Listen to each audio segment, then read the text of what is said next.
Ayer le cambiaron la medida cautelar a Jorge Valdivia. Salió de prisión y ahora tiene arresto en su domicilio. Vamos a Las Condes porque, atento, es posible, Ignacia, que esto vuelva a cambiar. Buenos días.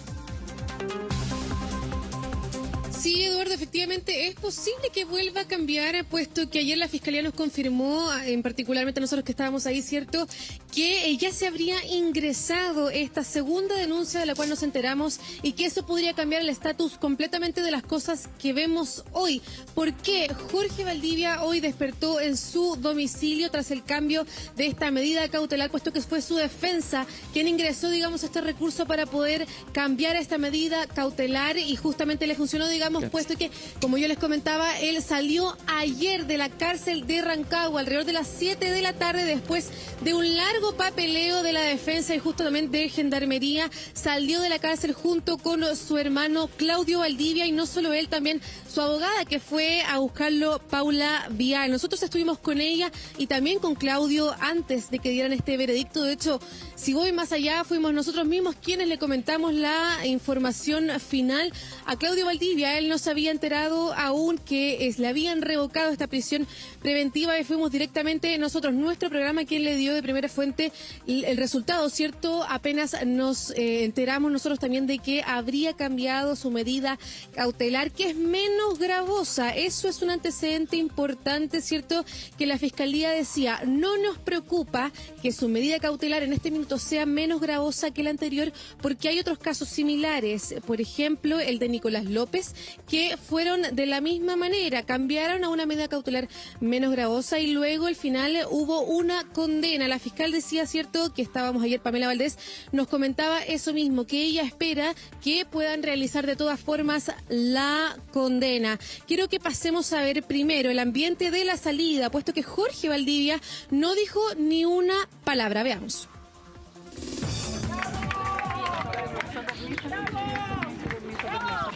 Jorge, ¿cómo estás? ¿Cómo te sientes? Jorge, ¿cómo estás? ¿Cómo te sientes? ¿Contento? ¿Cómo te sientes, Jorge, después de haber estado estos 12 días en prisión preventiva? Jorge, ¿cómo te sientes? Jorge, ¿cómo estás? Jorge, ¿dónde vas a cumplir tu arresto domiciliario? Justamente lo veíamos, ¿cierto? Jorge Valdivia no dijo ninguna palabra y probablemente esto también es una instrucción directa de su abogada. Nosotros estamos afuera de su vivienda esperando a ver si podemos conversar con él, pero también escuchemos a Paula Vial, quien es su abogada y estaba muy conforme y satisfecha por la decisión de la Corte de Apelaciones. Sí, estamos muy conformes, particularmente porque en el voto de mayoría el presidente de la sala señaló que no se daban los elementos del delito, no solo un tema de cautela, sino de la configuración del delito mismo.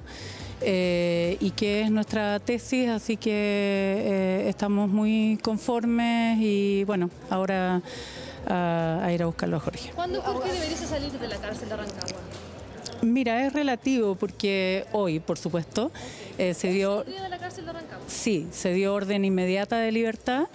Y normalmente lo que demora aquello son los trámites de Gendarmería hasta que se reciba la resolución y eso. ¿Qué medidas cautelares quedó finalmente, si es que ya no es prisión preventiva? Sí, quedó con arresto domiciliario parcial, nocturno, es decir, arraigo y prohibición de acercarse a las víctimas, que son las que nosotros habíamos sugerido a la Corte en sustitución de la prisión preventiva. Por ahora entendemos que es razonable, digamos, por la investigación que se está llevando a cabo, que pudiera tener algunas cautelares. Duró muchísimo además el alegato, ¿cierto? Más de 3 horas que estuvieron adentro. ¿Qué fue lo que sucedió, lo que se expuso además? ¿Más evidencia? ¿Qué se expone adentro? No, de hecho no se nos autorizó a presentar nueva evidencia. Estuvimos en el alegato alrededor de 1 hora, diría yo. Después ellos estuvieron un larguísimo rato deliberando, como hora y algo. ¿Hay Sí, yo una creo que eso fue. reformalización? ¿Se habla de una reformalización o no? En la resolución del tribunal no se hizo alusión a ningún otro caso. No, Pero está no pendiente, digamos, una reformalización, entendiendo que hay un segundo caso que no ha sido formalizado. Eso es de resorte del Ministerio Público, así que debieran ser ellos los que se los comuniquen. A nosotros, obviamente, si eso ocurre, se nos informará. Se aludió en el alegato a la otra denuncia. Nosotros estamos muy tranquilos también respecto de ella. Creemos que tenemos antecedentes más que suficientes para desvirtuarlo también. Básicamente creemos que se ha resuelto de acuerdo a lo que correspondía. Nosotros entendemos que no están los elementos para considerar que podamos estar en presencia de un delito de violación en los términos planteados por el Ministerio Público, ni en ninguno, por supuesto. Y bueno, es un reconocimiento a ese razonamiento. Paula, el estado de ánimo de Jorge, tú que has hablado con él en estos últimos días, ¿no? Yo me imagino que con esto le va a cambiar el ánimo, pero antes de esto, ¿cómo ha estado él? Bueno, él está muy ansioso, nervioso por lo que ocurriera el día de hoy y claro, también él tiene razonablemente nuestra tesis y por lo tanto no había otra forma de plantearlo. ¿Ya han podido comunicar la solución? ¿La resolución se la han comunicado? Yo no he hablado con él, no. Todavía uno está enterado al final. No sé cómo me imagino que si salen los medios, ellos tienen acceso a los medios, así que quizás ya se enteró por esa vía, pero nosotros no hemos podido comunicarnos todavía.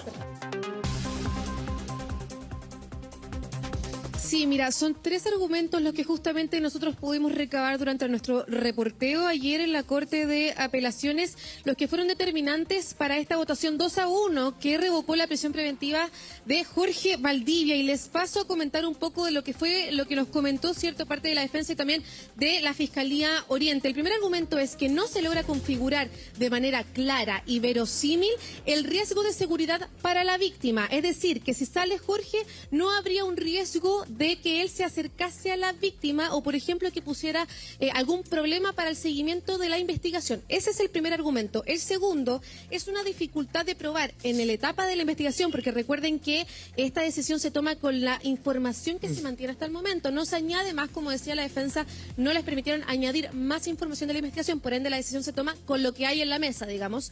Y es que justamente yo les comentaba, claro, que el segundo argumento es que no se puede decir, digamos, sobre la supuesta incapacidad de la víctima de tomar su propia decisión.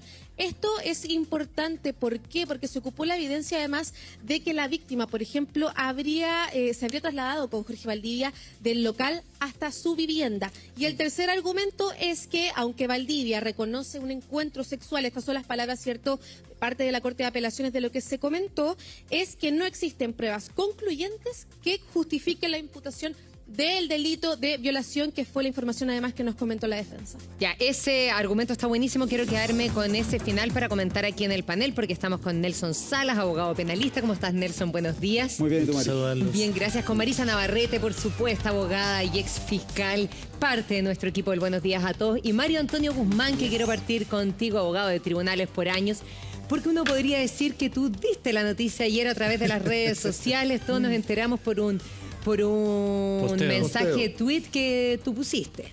Sí, bueno, eran unos minutos antes de la 1 de la tarde y fuentes judiciales nos corroboraron que esa definición que dice la abogada de cerca de 1 hora y media ahí en la primera sala de la Corte de Apelaciones de Santiago se había dirimido por mayoría, es decir, se habían acogido a la tesis de la defensa y se revocaba la prisión preventiva y se cambiaba a toda esta propuesta que planteaba la abogada Vial, es decir, arresto, no acercarse a la víctima principalmente, por el delito que se trata y además el arraigo con el cual queda impuesto de ahora en adelante hasta que termine esta investigación.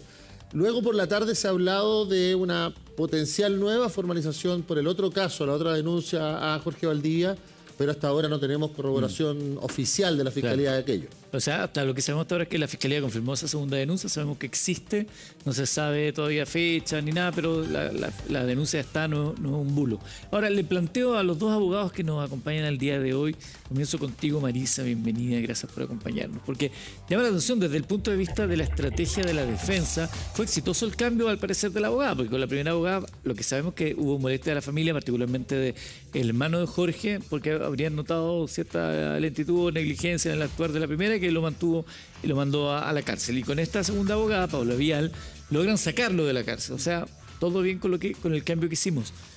¿Cómo es posible que ante el mismo escenario, porque no han cambiado los argumentos, se pueda cambiar la manera en que lo ve el tribunal y decir, ¿sabes qué? No es necesario que esté en prisión, que esté en su casa guardado? Bueno, buenos días primero. Gracias por nuevamente saludarme, Eduardo. Un gusto, Marisa.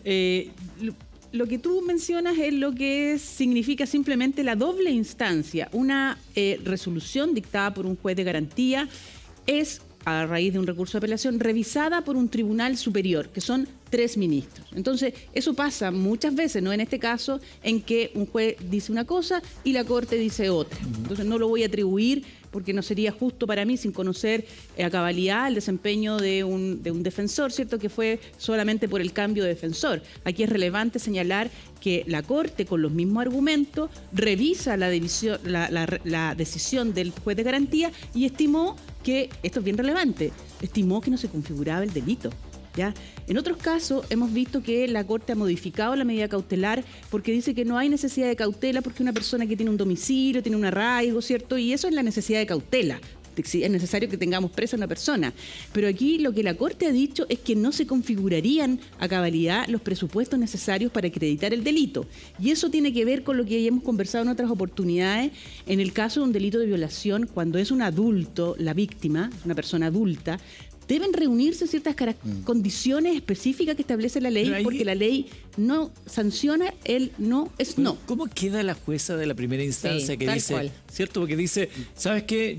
Prisión preventiva porque creemos que todos los antecedentes que se han conocido más esta segunda denuncia configuran el delito. Y después van donde mi superior y me dicen, no.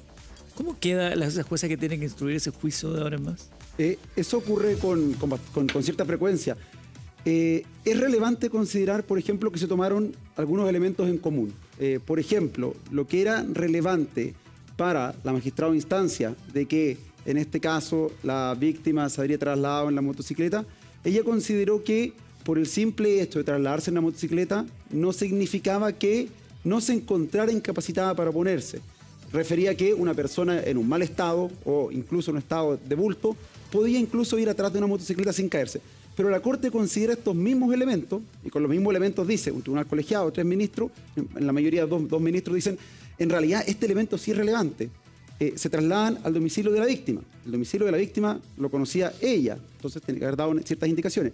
Pero en una motocicleta, y además se ven en un video cómo ingresan a el domicilio de ella. Entonces, este mismo elemento, la jueza de instancia le da una valoración, pero la Corte le da un valor distinto, y por ello dice, mire, acá el delito no está suficientemente acreditado.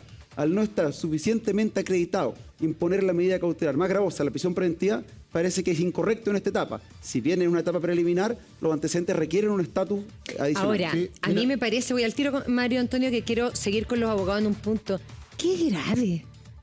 O sea, ¿cómo podemos estar hablando de... Aquí estamos hablando de los peores delitos, supuestamente, que habrían pasado, y se utilizan criterios al final. O sea, una persona encuentra que sí se acreditaron los delitos, lo otro no, depende de quien te toque, chuta, en manos de quien estamos. O sea, ¿cómo no va a haber una cosa como un poco más objetiva y no de criterio de quien te toque? Primero, si te va o no a la cárcel, porque qué inseguridad debe sentir la persona que enfrenta eso y dice, bueno, me puedo ir a la cárcel dependiendo de quien me toque. O dependiendo del criterio de quién me toque, ¿cómo no está mejor establecido algo tan grave como esto? La ley establece ciertos elementos que se le sirven al juez para determinar la peligrosidad de la conducta y establecer o no la prisión preventiva. Pero la mayoría de estos elementos pueden ser valorativos y efectivamente es un tema subjetivo. Los jueces, si bien tienen ciertos elementos que les permiten dar por acreditado en una conducta, hay una interpretación y lo que una determinada magistrado vio no fue compartido por 2 ministros de la Corte y eso ocurre. Lo mismo, por ejemplo, en relación a las conversaciones de WhatsApp. Se le puede dar un contexto determinado. La magistrada de instancia, jueza de garantía, dijo, acá lo que pareciera ser es que la víctima buscó una forma de que el victimario, el agresor, reconociera o confesara el hecho. Por eso fue tan cordial y tan amable. Pero esa es una interpretación de ella. Claro. Porque es la correcta. Yo como defensa podría decir o impugnar a la jueza que está siguiendo este caso diciendo, oye, ya la jueza mostró una animadversión en una primera instancia que fue corregida por la segunda instancia. ¿Podemos cambiarla porque no me da garantías? Lo que pasa es que los jueces no están asignados a un caso específico, por lo tanto, cuando haya una segunda audiencia, probablemente no le va a tocar la misma jueza, porque en el mismo tribunal hay varios jueces. Ahora, se ha intentado hacer este ejercicio de inhabilitar a jueces y jueces de garantía que se han pronunciado sobre la prisión preventiva, pero como no es una decisión de fondo, no es una decisión de condena, se ha en general desestimado esa inhabilitación por ese motivo.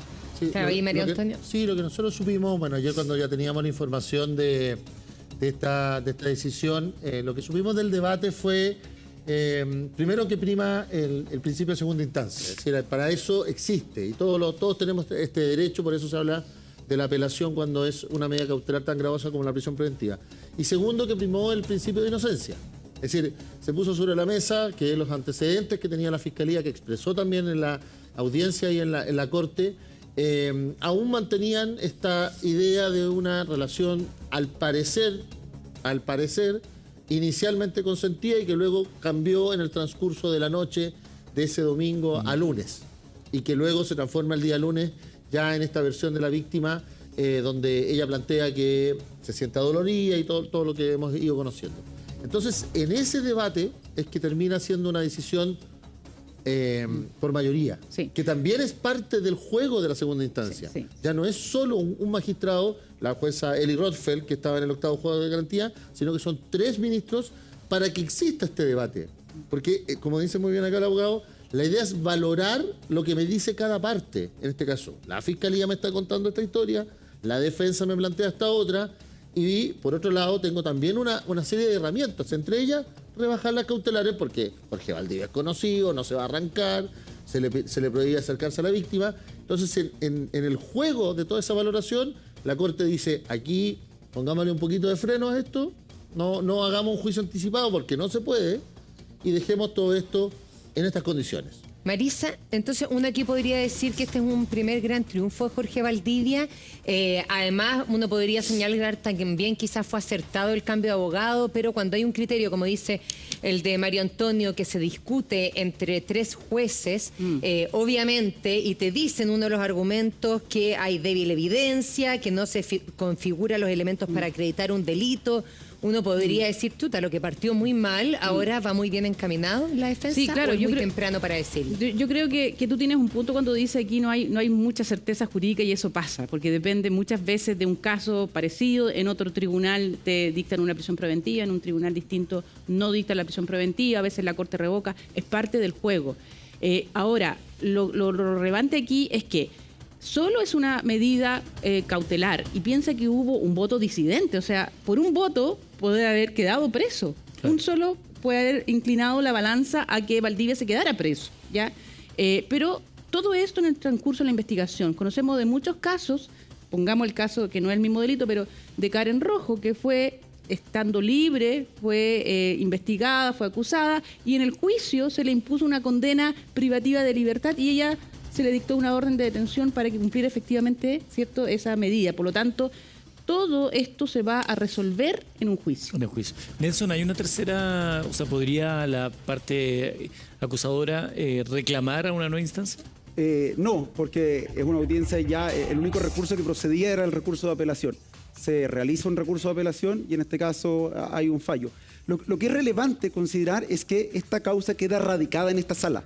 O sea, si hay futuras apelaciones respecto de cambios de medidas cautelares, esta misma sala es la que va a conocer aquella discusión. Entonces, cada instancia, si por ejemplo Jorge Valdivia solicita a su defensa el cese del arresto domiciliario parcial, arresto nocturno, y el juez de garantía no accede a aquello y apelan, en la misma sala la que va a La misma conocer sala, pero no los mismos jueces. los mismos ministros, a También diferencia de los jueces de A garantía. veces hay un cambio porque un abogado integrante, algún feriado del ministro. Pero etcétera. regla general en la misma sala, integrada por regla general por los mismos ministros. Entonces, a mí me parece que fue un fallo bastante valiente e impopular. La verdad es que era impopular decir o cuestionar eventualmente el relato de la víctima. La Corte lo hace de una forma bastante elegante. No dice, ¿sabe qué? Acá la víctima miente. Sino que lo que dice es, los antecedentes no parecen en esta etapa suficientemente claros para la prisión preventiva y un delito tan grave. Y ahí recoge ciertos elementos.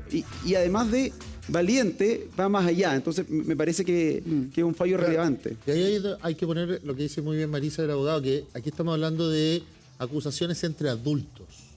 Que la Corte yo creo que ha hecho siempre una diferencia respecto de actos contra adolescentes, contra menores de edad. Obvio. Ha sido muy categórico en eso y la Corte ha sido muy dura, por lo que yo tengo recuerdo en los últimos tiempos en materia de delitos sexuales. Pero acá, al tratarse al menos este caso, todavía nos falta la otra denuncia, la vamos a dejar ahí en stand-by, pero en este caso estamos hablando de una versión entre dos adultos. Sí, sí. Entonces, en vista de eso, la Corte no es que deje libre a Valdivia, para que la gente lo entienda. claro. Valdivia tiene que cumplir el arresto nocturno, lo van a ir a ver cada noche, lo van a ir a fiscalizar. Además, no puede acercarse a la víctima ni tener contacto con ella, eso también es muy importante.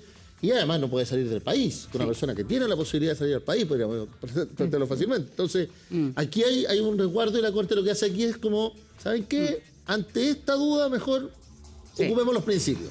Principio de inocencia y, por el otro lado, el acoger la denuncia a la víctima y que la Fiscalía establezca y nos entregue las pruebas. Un poco, el sistema procesal aquí funcionó casi de una manera muy efectiva, podríamos ponerlo así. A mí me gustaría poner en la mesa cómo afecta este caso al caso Monsalve. Porque aquí tenemos un pronunciamiento importante de la Corte, hemos conversado en otras oportunidades respecto a las circunstancias que deben concurrir para el delito de violación de un adulto. Y aquí precisamente ataca lo que hemos conversado, ¿cierto? Que se configuren esas circunstancias porque no basta el mera constatar que no hubo consentimiento, tienen que concurrir violencia, intimidación o la incapacidad para oponerse. Y si no se configuran, al menos en el tema de los antecedentes, ya la Corte ha dicho que no se van a configurar. Sí, pero yo no lo encuentro tan fácil de comparar, porque encuentro que el caso Monsalve tiene otras cosas que este no tiene. Primero, claro, tiene más delitos que este, tiene cómo él fue a revisar las cámaras, cómo utilizó su poder, era el jefe de ella, o sea, tiene un historial completamente distinto. Aquí se supone que se fueron como relaciones fugaces, o sea, en la otra hay un entramado, una telaraña bastante más distinta que aunque no puedas comprobar el hecho mismo in situ, lo podrías comprobar desde otros lugares. Ahora, claro, también hay que entender acá que estamos hablando de un caso, la diferencia inicial, podríamos tratar así, es la flagrancia. Es decir, la Fiscalía aquí actuó bajo la lógica de la flagrancia, se tomaron decisiones desde la unidad de flagrancia y ahora el caso pasó a la unidad de género de la Fiscalía de Oriente, que además ha tenido la suerte que los dos grandes casos que en este minuto tiene, el caso Factop y ahora el caso Valdivia, los va a tener en la primera sala de la Corte de Apelaciones de Santiago. Entonces, va a tener ahí una revisión constante por los mismos ministros de sus actuaciones. Entonces, la flagrancia aquí le dio un contexto, yo creo que muy distinto al caso Monsalve, pero muy bien dice Marisa aquí, el debate de fondo va a ser cómo se considera violación las versiones de dos adultos. Escuchemos a Claudio Valdivia, el hermano de Jorge, a propósito de la situación del abogado, y esto es apenas se entera del cambio de la medida contra su hermano. Contentísimo, feliz, eso, y dimos el primer paso, o sea, esto era lo más importante, confiamos 100% en el trabajo de Paula y logró el objetivo que nos planteamos. Ahí, bueno, él da un poco de fe a esto que hasta ahora es una versión de que habría sido él el motor del cambio del abogado. Recordemos que en principio se dijo que la antigua abogada se habría ido porque desconocía de la segunda denuncia. Luego se ha filtrado a la prensa que habría sido el hermano de Jorge Valdivia quien pidió el cambio al considerar que la primera no habría tenido toda una actuación diligente. Yo sería más tajante. Yo sí lo considero un éxito. Creo que la defensa fue astuta, aprovechó el plazo de los 5 días, el día feriado hasta un día lunes, para trabajar todos los antecedentes. Debidamente, no fue una apelación apresurada. De hecho, inicialmente se llegó a pensar que tal vez ni siquiera iban a apelar. Tomó esta decisión, una decisión importante, es una especie de fierro caliente, es complejo tomar una decisión así, y la Corte le dio la razón. Creo que es un tremendo triunfo para la defensa, es empezar una defensa con el pie derecho. No implica que necesariamente va a terminar... Que se gane la confianza de la familia además. Absolutamente, y trabajar con ese nivel de confianza es muy favorable. Entonces creo que fue un acierto, obviamente, las decisiones que tomó Paula y el resultado. ¿Puedo preguntar ahí a propósito de Paula Vial, la abogada? Porque cuando aparece ella en el radar de este caso, lo primero que nos saltó, Paula Vidal, claro, la abogada que defendió a Nicolás López. Pero es defensora nacional Bueno, también. Sí, pero sí. No voy a poner aquí quién soy yo para poner sobre No, la te digo, en en tela de términos juicio de la calidad, de la su rol. forma de entender este tipo de casos. a eso voy. Pero quiero ir particularmente a lo de Nicolás López porque uno diría, chuta, ¿será prudente que tenga la misma abogada que defendió a alguien que fue apuntado por el dedo? Pero resulta que Paula Vidal logró sacar el delito de violación de las imputaciones a Nicolás López y dejar solo los otros, lo que permitió que él haya sido condenado, pero esté hoy día no en prisión. Correcto, efectivamente. Nicolás López inicialmente fue condenado a una pena efectiva y mediante un recurso de nulidad la Corte Suprema anula esa condena y la modifica a una pena de 5 años inferior que le permite una libertad vigilada intensiva. Suma para la raya, efectivamente es un triunfo ante un caso que era complejo y termina con una pena sustitutiva. Que haya defendido a una persona que fue culpable, ¿significa que hoy en día defiende a una persona que es culpable? No necesariamente. No, sí, claro. Entonces, sí Ahora, sabemos que una abogada que tiene experiencia... Pero estamos hablando de casos muy complejos, ese es el tema. Sí. Casos que además en alguna medida se definen mucho por los contextos, por las versiones, por la ratificación de la denuncia de la víctima, por los últimos peritajes que puedan llegar al final de la investigación. Y insisto, yo creo que acá la Fiscalía Oriente hizo muy bien de, por un lado, terminar el circuito de la flagrancia y llevar el caso a la unidad de género que ahora, por ejemplo, está revisando de manera mucho más detallada esta segunda denuncia. Y yo creo que esas versiones que salieron ayer por la tarde de que viene la próxima formalización de Valdivia son bien apresuradas, por lo menos por lo que yo conozco del caso y de las fuentes judiciales que ayer me consulté cuando vi esta información en redes sociales. Es muy fácil ahora apuntar con el dedo a alguien que está con una imputación. Pero recordemos que está en una imputación, en una investigación abierta, claro. No hay juicio y capaz que lleguemos al juicio y pase como en otros casos que Jorge Valdivia termina absuelto. Bueno, a propósito de lo que discutíamos de la jueza que primero lo deja en prisión preventiva y a propósito de la defensa de Nicolás López y todo, la jueza efectivamente dice después, bueno, ojo, que ahora lo dejen en arresto domiciliario. Eso también pasó con Nicolás López, eso también pasó con el oncólogo y finalmente fueron condenados. Claro, eso lo manifestó la Fiscalía. La Fiscalía, con posterioridad, hace alusión a otros casos en los cuales efectivamente en los delitos sexuales a veces ocurre eso. Hay un cambio en medida cautelar, el imputado se mantiene en libertad durante la investigación, pero si las pruebas son contundentes, en un juicio oral puede resultar condenado. Y es efectivamente lo que plantea el Ministerio Público. Vamos a ver qué ocurre ahora con esta segunda eventual formalización de cargo, qué decisiones toma la Fiscalía. Hay algo que es relevante. Inicialmente se cuestionó y se planteó que Monsalve tendría un trato preferente al no ser detenido ni formalizado de una forma apresurada, claro, o en un plazo acotado. Bueno, puede ser que las vueltas de la vida lleve a que para Jorge Valdivia haya sido más favorable esta formalización apresurada, con un cambio de medida cautelar, claro, y para Monsalve termine siendo una formalización mucho más robusta, con mayores antecedentes y una prisión preventiva que tal vez la Corte eventualmente no revoque. Les invito a que veamos la siguiente declaración y luego lo comentamos porque estas son declaraciones desde la otra perspectiva. Vamos. Confirmar primero que la Corte, en 2 votos contra 1, revocó la prisión preventiva y decretó las cautelares de arresto domiciliario nocturno, arraigo nacional y prohibición de acercarse a la víctima. ¿Esto se hace por la defensa, digamos, que presenta estos alegatos hoy en la Corte, ¿no? La verdad es que, por supuesto, esto es una segunda instancia, se ven los argumentos de la defensa, pero no es de extrañar. Nosotros en la causa, recordemos la causa al oncólogo, quedó él con cautelares de menor intensidad y fue condenado a 7 años. La causa Nicolás López, él quedó con cautelares de menor intensidad y fue condenado también a 5 años y 1 día. Por lo tanto, esto no es, no nos extrañan estos tipos de delitos sexuales en que la verdad estos delitos en el fondo deben ser ganados en el juicio oral, y eso es que nosotros continuaremos porque tenemos la convicción de que efectivamente los hechos por los cuales fue formalizado fue por un delito de violación y por ende la medida cautelar es la de prisión preventiva. Quedó con arresto domiciliario nocturno, arraigo y prohibición de acercarse a la víctima. ¿Esto cambiaría en una potencial reformalización por el segundo delito? Hay que evaluar, efectivamente ya se agruparon las causas y se pidió reformalización por una segunda víctima y por supuesto acá ya existiría una reiteración de hecho y por ende podríamos plantear nuevamente la prisión preventiva. ¿Existe una fecha para esta reformalización? El tribunal todavía no nos comunica la fecha.